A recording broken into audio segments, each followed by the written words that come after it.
big one on the weekend that we're all looking at, of course, on Saturday evening, Liverpool host Arsenal at Anfield for the evening kickoff at 5:30.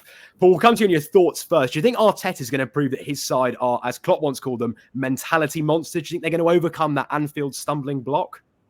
Given the way that Liverpool played against Manchester United at the weekend, you would suggest there is an opportunity for them there.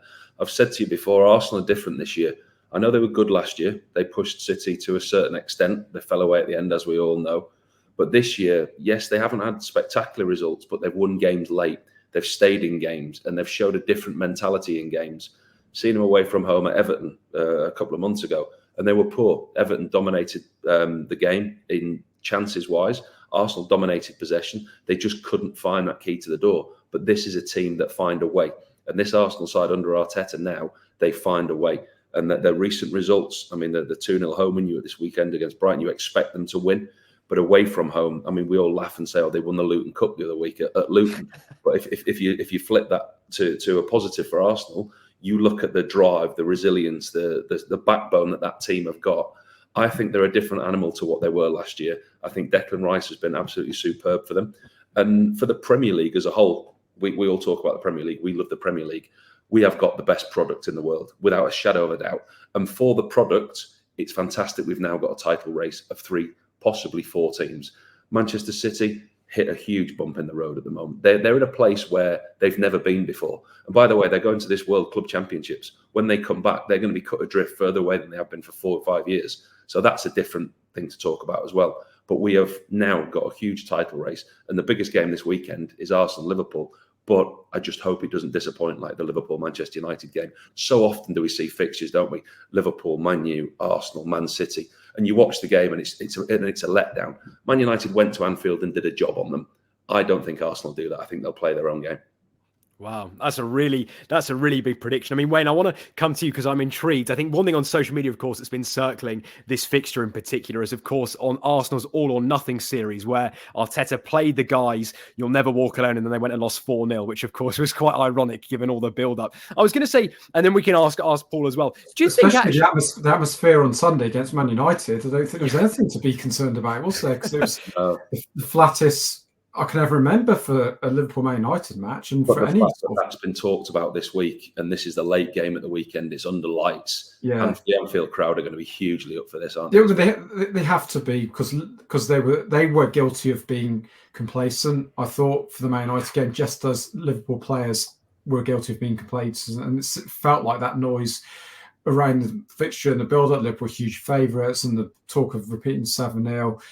And Emery under so much pressure, Ten Hag under so much pressure, really fed into the players' performance. Because after minute 2, Liverpool were rubbish, and I don't care what the stats were, over 34 goals. That was a poor performance. Liverpool were not good at all. Front 3, I thought, were abysmal. Diaz and Nunes were very lucky to stay on the pitch 78 minutes. I think only about 2 Liverpool players, maybe Arnold and Van Dijk had decent games, but Liverpool have to be far, far better than that. Otherwise, there's no way they're in this title race, and they can't be talked about as contenders. I think they're looking at how they performed against fellow Big Six clubs this season. It hasn't been great. They've all been draws, Lewis, I think, haven't they? Or defeats. They lost to Tottenham. Liverpool need a statement victory. Otherwise, if Liverpool don't win on Sunday, I don't see them as title contenders at all. I think it's between Arsenal and Man City if Liverpool don't win on Saturday, rather. I'm going on Saturday, by the way. I'm going to the match. How are you? Oh, excellent. Make sure you get the day right. Don't turn up on Sunday. I know. That'd be a start, wouldn't it?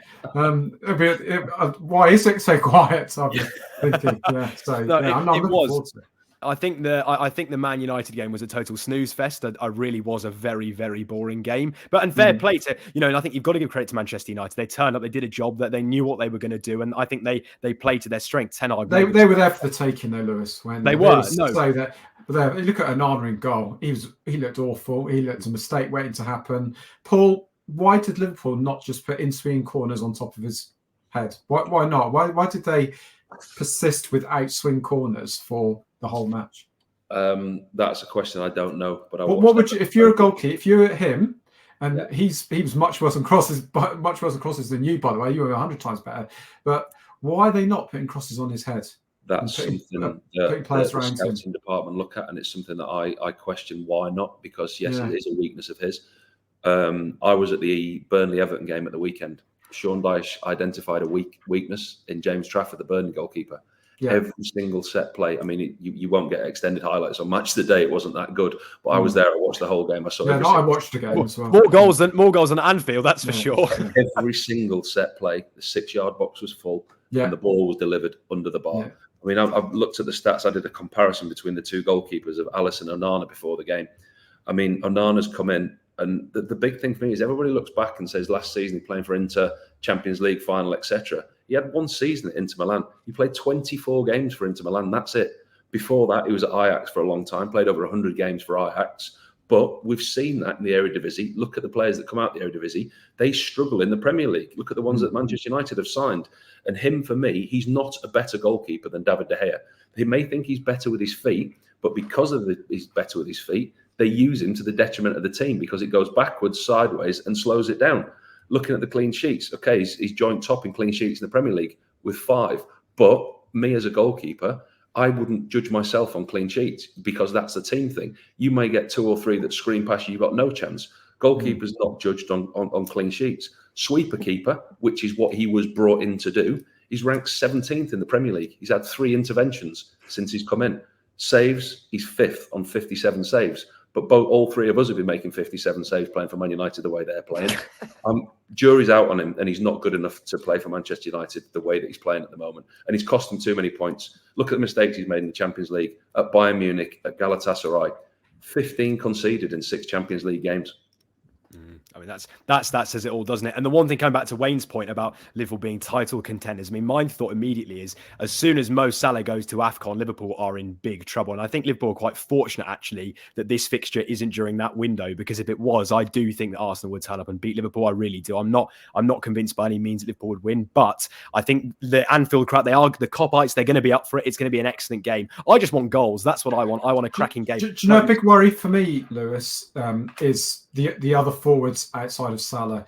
I'm very concerned about Luis Diaz. He's nowhere near the level he was before his injury that he sustained in that Arsenal match, which was more than a year ago now. I think it was 14 months ago. He hasn't got his pace back. He's not dribbling past players. I think he's very easy to defend against. He's very predictable, and he's not the flying super quick outlet that Liverpool had before that injury.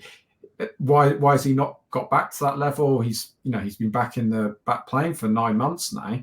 That would be a big concern for me. And if not, then I think they should sell him, because if he can't beat players, he doesn't have the technical ability to combine the play. He's not a great finisher. So what is he bringing for a club of Liverpool's quality and prestige or team? He needs to be beating players. Otherwise, I don't see him as being an asset for Liverpool at all. You've just watched a segment from Football Insider's brand new podcast, The Inside Track, with me, Lewis Pearce, alongside the guests on the show. Thanks very much for tuning in. Please do give the video a like, comment your thoughts on the topic, and feel free to share on your social media pages. If you want to listen to the full podcast episode, click the link in the description below.